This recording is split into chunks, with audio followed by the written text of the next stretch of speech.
Okay, Assalamualaikum warahmatullahi wabarakatuh. So hari ini kita akan bincang paper 2 trial Kelantan. Okay, bahagian essay dulu kita akan bincang.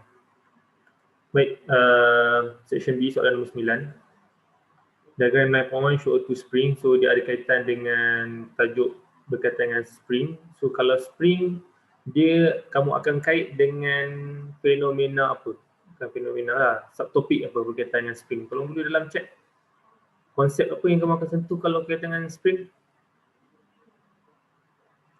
Tolong tulis dalam chat. Sekejap. Okay, bagus Fahim. Elasticity. Okay. So dia ada kaitan dengan elasticity. Okay. Baik, kekenyalan. Okay, yang pertama, what is mean by spring constant? Apakah yang dimaksudkan dengan spring constant, pemalar spring? So tolong tulis di dalam chat formula untuk spring constant adalah apa?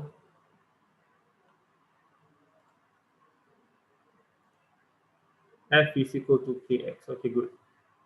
F is equal to Kx. So K ni adalah spring constant. So dia tanya apakah yang dimaksudkan dengan spring constant, kamu construct balik formula tu, jadikan K sebagai subjek. So K is equal to F over X. So inilah dimaksudkan dengan spring constant. Tapi tak boleh tulis dalam formula. Kena buat dalam bentuk ayat. So maksud dalam bentuk ayat, force that is needed to make an extension of the spring. Force is needed to make an extension of the spring. Okay, tu boleh diterima. Ataupun force per extension of the spring juga boleh diterima. Okay, the ratio of force to the extension of the spring juga boleh diterima. Okay, so itu adalah maksud untuk spring constant. Okay, baik. Seterusnya, berdasarkan diagram 9.1 dan juga 9.1, tolong compare kan thickness, extension.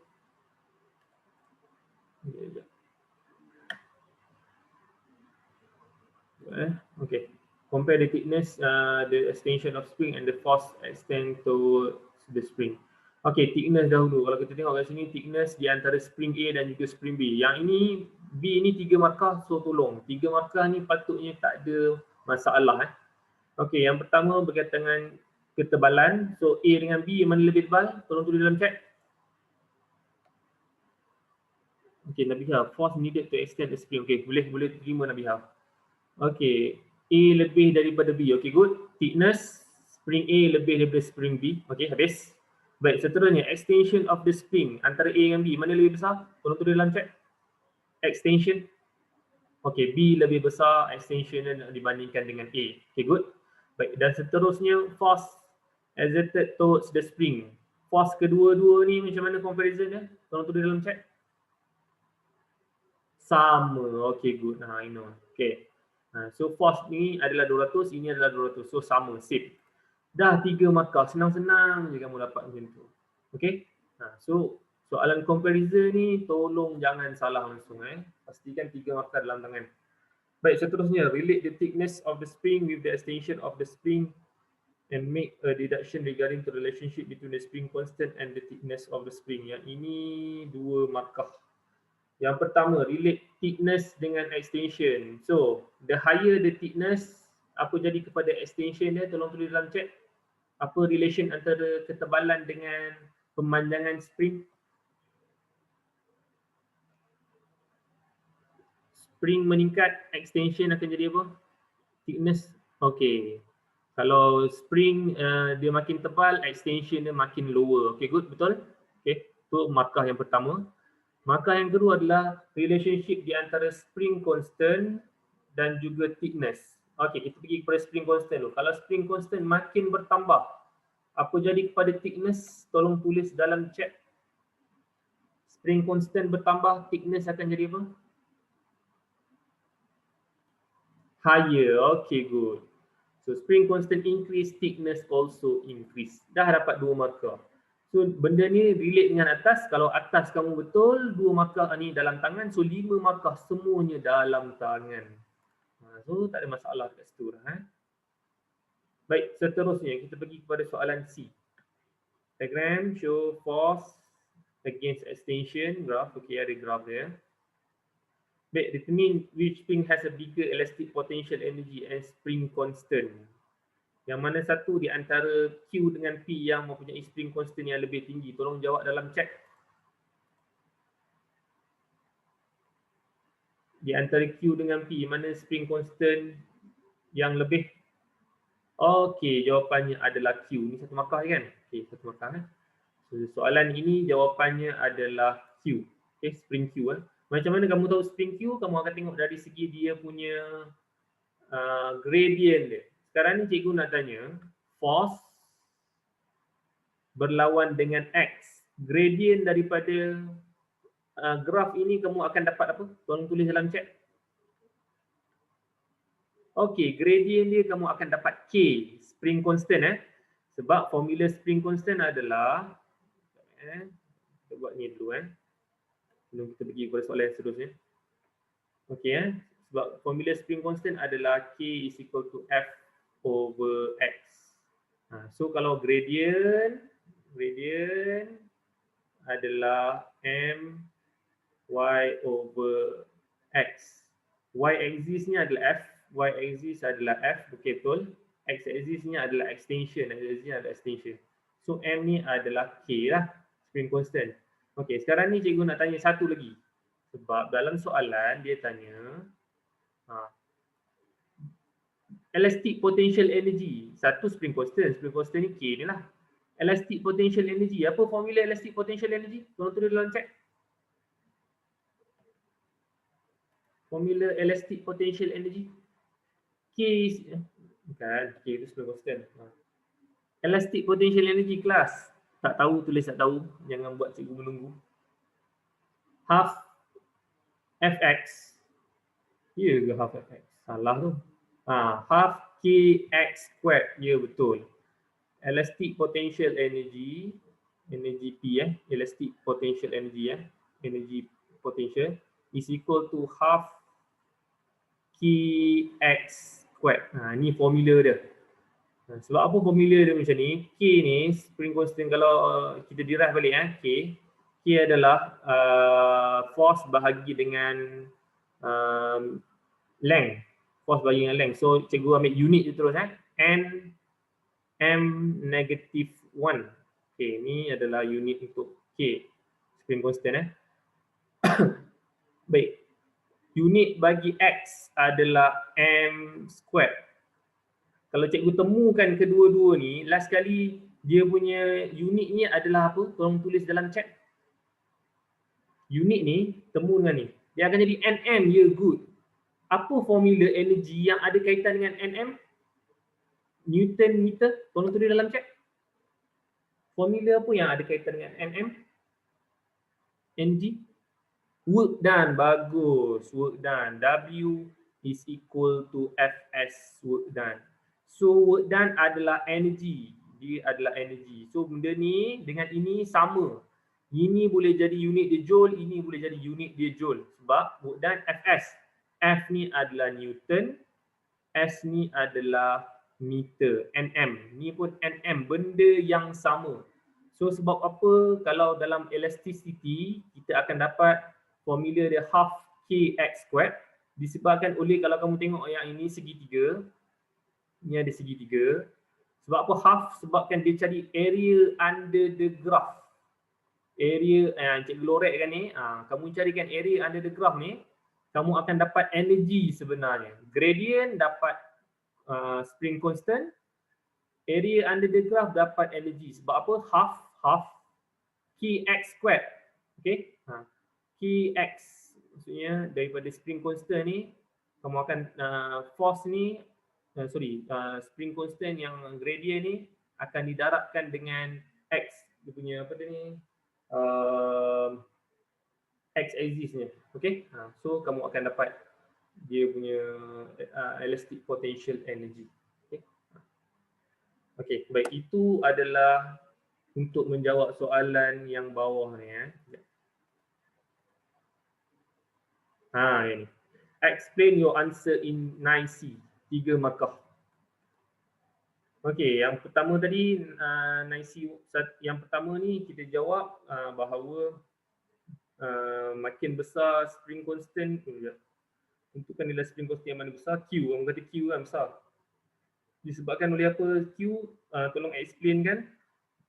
So yang pertama dia, point yang pertama yang kamu boleh relate kan adalah gradient. Gradient Q is higher. So gradient is relate to the K, spring constant. So gradient adalah sama dengan K, spring constant. So gradient di antara Q dengan P dia adalah Q lebih higher gradient dia daripada P. Itu yang pertama. Yang kedua adalah kamu boleh relatekan dengan potential energy, area under the graph.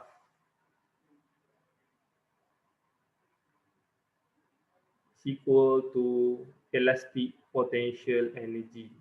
Okay, area under the graph is equal to elastic potential energy. Yang cikgu lorek kat bawah ni. Di antara area Q dengan area P, mana yang lebih besar? Tolong tulis dalam chat. Area Q dengan area P. Segitiga, mana lebih besar? Q lebih besar. So, betul lah elastic potential energy untuk Q lebih daripada P. Sebab area dia lebih besar. Dan seterusnya, dia ada 3 poin kan. Seterusnya adalah relatekan di antara kedua-dua ni. Okay, the higher the gradient, the higher the elastic potential energy. Okay, so dapat ketiga-tiga markah untuk jawab soalan yang kedua tadi. Yang ini. Okay, dalam penerangan anda nyatakan hubungan antara tenaga kebayaran dan tenaga. Okey, permulaan terangkan poin pertama dan juga poin kedua. Terangkan gradient dia ada kaitan dengan spring constant, area under the graph ada kaitan dengan potential energy. Okey, dah 2 markah. Seterusnya nyatakan hubungan antara tenaga kebayaran dan juga pemalas spring. Okey, so itu adalah poin yang ketiga. So 3 poin Okey. Cikgu poin 2 tu nak cakap pasal potential energy ke area? Kita nak cakap pasal potential energy tapi kita kaitkan dengan graf. Ni, graf. So point kedua ni kamu kena bagi tahu elastic potential energy is equal to area under the graph. Area yang kita cari. Okey, boleh Amah? Kita cari area tu adalah point kedua.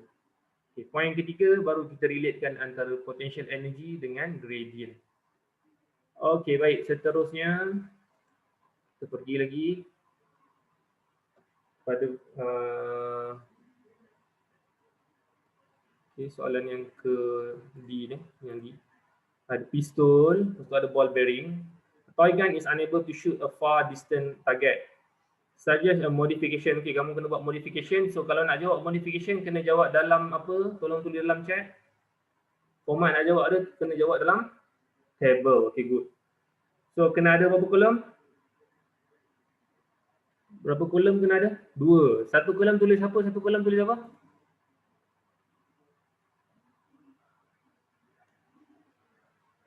Satu kolom tulis aspect, satu kolom tulis reason. Okay, good.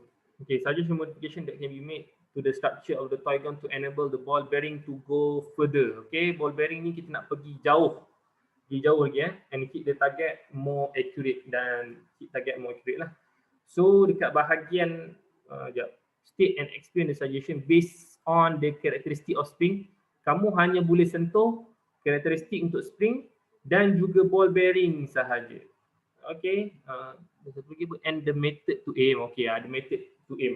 Ada satu lagi method to aim the target. Macam mana cara kita nak aim target tu So ada berapa poin kat sini? 1, 2, 3. Ada 3 aspek. Sekarang ni yang kamu kena tulis berapa aspek sepatutnya? 5. Okay, good. 5. So ada 3. So macam mana nak buat? Ada 3 je aspek sana. Elaborate. Okay, maksudnya daripada 3 tu kita akan pecahkan lagi kepada 5 Okay, sekejap. 3 aspek kita akan pecahkan lagi. 1, 2, 3, 4, 5. Okay. Baik. Aspek yang pertama mesti kamu kena sentuh berkaitan dengan characteristic of the spring. Okay. Spring apa yang kamu, okay, sekarang ni spring dia berkaitan dengan elasticity. Okay, spring Okay. Spring dia ada kaitan dengan elasticity. So elasticity dia kena tingkatkan elasticity ke ataupun kurangkan elasticity? Tolong tulis dalam chat. Kalau kita nak buat untuk gun ni, untuk pistol ni, kita kena tingkatkan elasticity ke mengurangkan? Okey, tingkatkan elasticity. Elasticity ni kita kena tingkatkan. Kalau nak tingkatkan elasticity, formula untuk elasticity adalah F is equal to Kx. Mana antara ketiga-tiga ni elemen yang paling penting untuk elasticity? Tolong tulis dalam chat. Antara F, K dengan X. Mana elemen yang paling penting untuk elasticity? K. So K dia kena tingkatkan. X, bukan X yang lihat, bukan extension. Kita akan ambil spring constant. Nah, ini adalah elemen yang paling penting untuk elasticity. Sebab elasticity tu maksudnya adalah apa? Contohnya getah. Sebab apa kita panggil dia elasticity? Sebab getah, bila kamu tarik, kamu lepaskan, dia kembali kepada bentuk yang asal. Kembali kepada bentuk yang asal itu adalah sifat elasticity. Maksudnya, lagi kita tarik lagi panjang, kita lepas, dia still masih boleh kekalkan bentuk yang asal, tempat yang asal, so elasticity dia paling terbaik. So macam mana nak ukur benda tu? Kena ukur dari segi spring constant. Spring constant ni adalah apa? Amount untuk force, berapa banyak beban yang dia boleh terima untuk pemanjangan spring tersebut. Sekiranya beban tersebut kita letak lebih daripada spring constant ni, so dia akan menyebabkan spring tersebut akan rosak lah. Maksudnya bila kamu lepaskan spring tersebut, dia dah lari daripada shape yang asal. So elasticity dia dah kurang lah dekat bahagian situ. Okay? So itu berkaitan dengan elasticity. So K ni penting. Okay, baik. So berkaitan dengan spring jenis apa yang bukan jenis, first kali kalau berkaitan dengan spring kita akan sentuh berkaitan dengan diameter dulu. Diameter D. Okey. Diameter tu adalah apa? Kalau cikgu buat dari pandangan atas, diameter tu adalah jarak di antara bahagian dalaman spring tersebut. Okey, dalaman spring tersebut sini ada sini lagi. Okey, bahagian dalaman. So diameter dia kena tinggi ke rendah? Tolong tulis dalam chat. Kalau nak menghasilkan K yang tinggi, diameter dia kena tinggi ataupun rendah? Diameter of the string, okay, good. Diameter dia kena tinggi. Okay, so aspek yang pertama, diameter increase. Reason dia apa? Tolong tulis dalam chat. Kalau diameter increase, apa main point untuk elasticity ni kita nak? Apa reason yang kamu boleh kaitkan? Produce high force. Tak tepat. Okey, nah kemudian more elastic. Okey, boleh diterima. Dia mesti kena kaitkan dengan elasticity. Maksudnya diameter meningkat, elastic akan juga meningkat. Okey, itu adalah reason. Diameter meningkat, elasticity akan meningkat. Ataupun increase the spring constant. Okey, good, betul? Okey, boleh. Spring constant juga boleh diterima. Okey? Meningkatkan elasticity ataupun K dia meningkat. Spring constant dia meningkat. Okey, itu yang pertama, diameter. Sekarang ni daripada 3 kita kena pecahkan 5. So untuk spring kamu boleh sentuh banyak sebab daripada spring tu banyaklah idea kita boleh dapat. Okey, spring. Seterusnya apa lagi yang kita boleh kait dengan spring? Berkaitan dengan thickness, T. Ketebalan. So spring tu kena tebal ke kena nipis? Tolong tulis dalam chat. Thickness. Cikgu buat ni je, short form, bukan short form lah. Guna perkataan pan je, T, thickness. Okey. Thickness dia kena tinggi ke rendah? Tebal. Okay, good. Thickness dia increase. Okay, thickness increase. Aspek yang kedua. Seterusnya, reason dia adalah apa? Cikgu dah bagi tahu lah, kalau reason kita nak ulang balik benda yang sama pun boleh diterima. So reasonnya kamu nak tulis apa? Tolong tulis dalam chat. Idea daripada kamu. Kalau thickness dia meningkat, reason akan lebih elastic. Okay, boleh sahaja. Yang penting aspek kedua-dua ni berbeza kan. Satu diameter, satu thickness, ketebalan. Okay, ketebalan Okey, lagi apa lagi yang kita boleh sentuh tentang spring ni? Karakteristik spring. Lagi apa lagi Coil. Okey. Maksudnya length. Okey, length. Lagi panjang lagi bagus ke lagi pendek lagi bagus? Okey, length boleh, tight boleh. Okay, good. Type pun boleh. T-type. T kecil lah. T kecil. Okay, length. Kita sentuh length dulu. Length lebih panjang lebih bagus ke lebih pendek lebih bagus? Panjang ke pendek? Fahim jawab panjang, yang ada jawab pendek. Jawapannya adalah pendek. Apa maksud pendek? Maksudnya adalah dia punya jarak di antara coil tersebut dia rapat. Kalau panjang, dia akan jadi panjang jadi macam ni. Ni panjang. Yang macam ni pendek. Sorry Cikgu Luki ni buruk sikit. So pendek ni lebih rapat di antara satu sama lain, lebih bagus. So length dia kena pendek, menyebabkan elasticity akan meningkat. Okay, sekarang ni 5 markah. So daripada 3 benda ni, 1, 2, 3, kita kena pecahkan kepada 5. 5 aspek, 5 markah, 10 markah. 5 aspek. So satu aspek tentang spring ni, kita dah sentuh 3. So kalau bawah ni cikgu sentuh spring lagi, boleh dapat markah? Korang tulis dalam chat. Ni 3 ni dah sentuh tentang spring. Dia ada 2 lagi ni, ball bearing and method. Kalau cikgu sentuh tentang spring lagi, yang poin keempat ni boleh terima ke? Okey. Jawapannya tak boleh. Maksimum untuk spring 3. Tapi kalau kamu nak tulis dalam, kalau kamu tak yakin dengan jawapan kamu untuk spring ni, kamu nak tambah lagi untuk spring, dipersilakan. Kita akan ambil jawapan yang betul. Cumanya maksimumnya 3 sahaja. Kalau kamu nak tulis ambil type, jenis apa yang kita nak guna? Tolong tulis dalam chat. Spring apa? Jenis spring apa? Steel. Okay, good. Bagus. Kita akan gunakan spring yang steel. Okay, disebabkan apa? Dia mempunyai spring constant yang tinggi lah. Itu reason dia. Maknanya kan kalau spring berkaitan dengan spring constant ataupun elasticity lah. Okay, so poin yang keempat ni kamu kena sentuh dah berkaitan dengan ball bearing. So ball bearing nak sentuh tentang apa? Ini memang common kita akan letak benda ni. Kalau ball bearing ni, kalau kamu nak buat pistol bullet dia tu, kamu nak buat bullet macam mana? Tolong tulis dalam chat. Sentuh tentang mesh, boleh? Macam mana nak sentuh tentang mesh? Mesh dia kurang ke bertambah?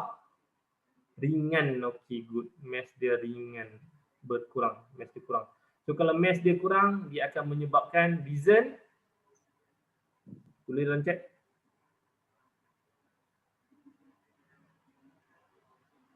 Reason ya, kalau mesh dia ringan, reason ya. Hello. Can shoot further. Okay. Less force needed. Easy to shoot far. Okay.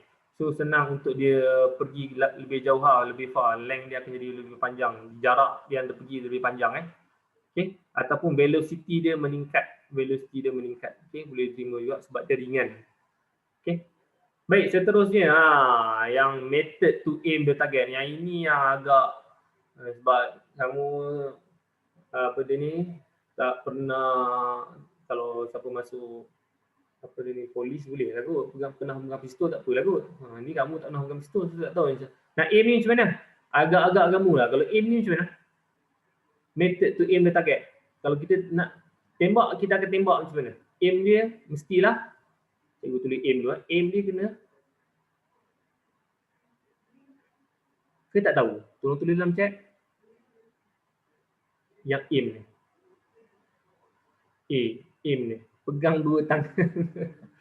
Pegang dua tangan. Okey. Bagus, Syed. Okey, aim the target. Aim the target tu tak tepat sangat. Kalau aim dia, kalau nak guna konsep fizik, kita kena aim dia ke atas sedikit. Aim dia ke atas. Okey, reason dia disebabkan oleh apa? Bila kita tekan saja, aim dia ke atas, tekan, so dia akan ke bawah disebabkan oleh apa? Tolong tulis dalam chat, dia akan ke bawah sedikit disebabkan oleh apa? Tu reason dia, gravity. Okey.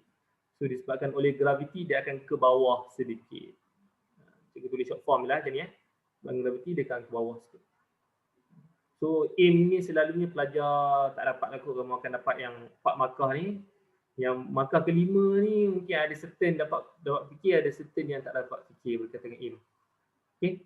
Cumanya aim ni mungkin ada lagi, mungkin boleh lenient lagi. Aim the target. Aim the target tapi reason ni macam mana nak dapatkan target yang lebih accurate. Dia mesti kena kait dengan konsep fizik. Okay. Reason dia apa? Reason dia adalah gravitational akan pull ke bawah sedikit, so dia akan lebih accurate. Kita aim atas sikit, lepaskan, so bullet tersebut akan ke bawah sedikit. So bila kena, dia akan kena tepatlah pada ni. So dia punya reason dia gravitational akan menolak ke bahagian ke bawah sedikit. Kalau cakap bullet drop salah cikgu. Bullet drop saja tak sentuh tentang gravity tak tepat sangat. Kena sentuh tentang gravity. Ini reason ya. Okey, kamu ada 10 minit lagi. Kalau dah terkeluar nanti tolong masuk balik ya. Okey, baik. Boleh So 10 markah. 5 aspek, 5 reason. Okey, baik. Seterusnya kita pergi pada soalan nombor 10. Ini berkaitan dengan tajuk radioaktif. Okey. Pakai xenon dan juga iodine 131. Macam kamu boleh tengok sekarang ni, ini adalah proses decay ya. Perebutan. Okay, first, what is meant by radioactive decay? Apakah yang dimaksudkan dengan radioactive decay? Tolong tulis dalam chat. Apa yang kamu faham tentang penyusutan radioaktif? Hello, buat ke tak? Apakah yang dimaksudkan dengan radioactive decay?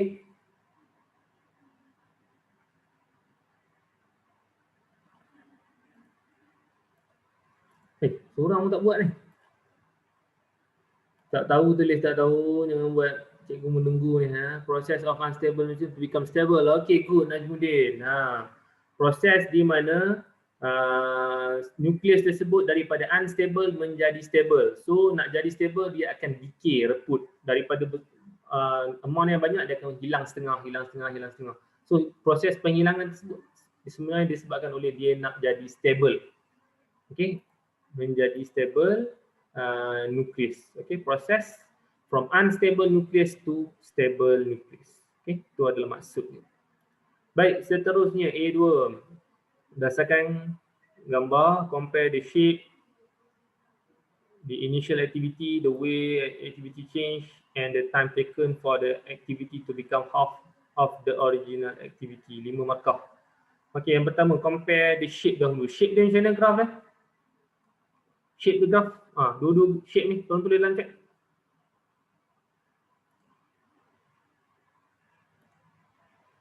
Hello, kamu nampak shape dia macam mana? Nak compare ni. Curve, okay good. Kedua-duanya adalah curve. Dah, tu je lah. Shape kedua-duanya adalah curve. Dapat 1 markah. Okay, baik. Seterusnya, the initial activity. Aktiviti yang pertamanya. Aktiviti pertama ni, aktiviti. Equal, sama je betul. Ataupun aktiviti pertamanya adalah 2000 per minit. Okay, boleh terima juga. Okay, dua-dua aktiviti dia adalah daripada aktiviti ataupun count per minit yang sama, 2000 Baik, seterusnya. Dah initial dah. The way activity change with time. The way that activity change with the time.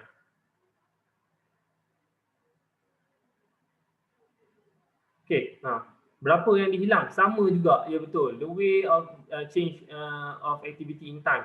Time dia yang berbeza, cuma ya dia punya aktiviti dia daripada 2000 dah akan hilang setengah. Daripada 2000 dah akan hilang setengah. So, dia equal, sama juga. Comparison dia adalah kedua-dua ni diagram 10.1 dengan 10.2, aktiviti untuk dia hilang tersebut adalah equal, sama.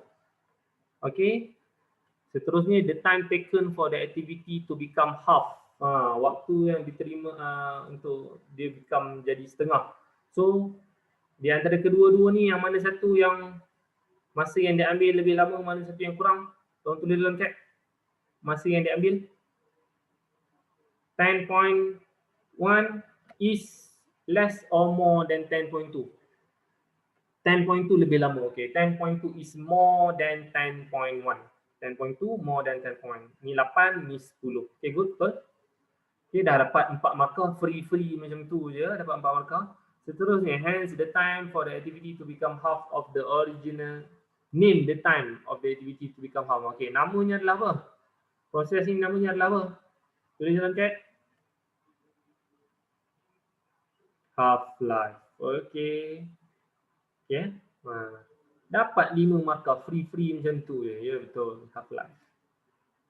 Okey, baik. Seterusnya kita pergi pada B. Based on the characteristic of alpha, explain why isotope amide and alpha is not suitable to use as a tracer in medicine. 4 markah. Kamu kena tengok dari segi karakteristik untuk alpha. Sekarang ni dia 4 markah. Based on the characteristic. Berdasarkan karakteristik. So kamu kena sentuh berkaitan dengan karakteristik dan juga explain. Explain karakteristik. So kena sentuh 2 karakteristik dan juga 2 explanation berdasarkan karakteristik ini. Okey, karakteristik yang pertama. Kamu nak sentuh kenapa alpha? Alpha ni kenapa tak bagus kalau nak guna untuk tracker? Penetration power. Okey, penetration power cikgu tuliskan P je. Penetration power dia low. Low penetrating power. Okey, so reason dia ni adalah aspek ataupun karakteristik. Karakteristik dia. Ini adalah reason. Okey, penetrating power dia low. So reason dia, so dia tidak akan kamu tulis sendiri nanti ya. Not reach to the cell. Okay, cannot reach to the cell ataupun cannot reach to the tissue that we want. Tissue that affected. Okay, not reach to the tissue that affected ataupun cell that affected. Okay, itu adalah poin yang pertama tentang penetrating power. So penetration power dia rendah, so reason dia adalah dia tak akan sampai ke bahagian yang kita nak. Seterusnya yang kedua, alpha ni kenapa tak ni? Cannot penetrate. Okay, cannot penetrate skin boleh terima. Kalau high ionizing, okay, good. Poin yang kedua adalah ionizing power dia. Ionizing power dia tinggi. High ionizing power. Okay, high ionizing power. So dia punya reason ni adalah disebabkan oleh apa? Kalau berkaitan dengan ionizing power.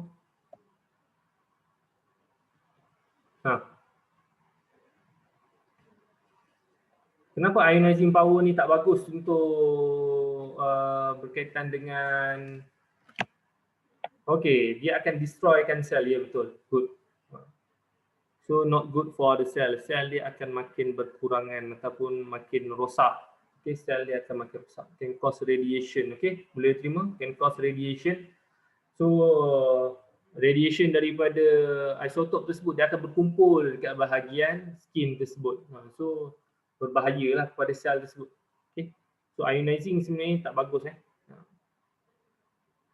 Okay, so satu reason, satu explanation, dua reason, point yang kedua untuk reason dan point kedua untuk explanation. So setiap satu ni adalah satu markah. So 4 markah kat bahagian sini. Sebab dia nak karakteristik dan dia nak explanation, 4 markah. 2 karakteristik, 2 explanation. Okay. Baik, seterusnya. Kita ada lagi 1 minit. Kurang daripada 1 minit. Sekejap lagi kalau kamu dah terkeluar, auto terkeluar, kamu masuk balik. Okey, baik. Seterusnya, yang ini. Diagram 10.3 show a simple arrangement of equipment in the control system untuk tahu ketebalan aluminium. So aluminium tu kita nak tahu tebal dia. Kalau nak tahu tebal dia, kita kena penetratekan sesuatu radioaktif supaya dia dapat penetrate ke bahagian dalam aluminium, so kita tahu tebal dia tu banyak mana. Okay, tebal untuk aluminium. So you are required to modify the simple arrangement of the equipment in the control system to be more efficient based on the following aspect. 1, 2, 3, 4. So ada 4. Okay, ada 4 modification. Markah ini adalah 10. So kena buat 5 lah. 5 aspect, 5 reason.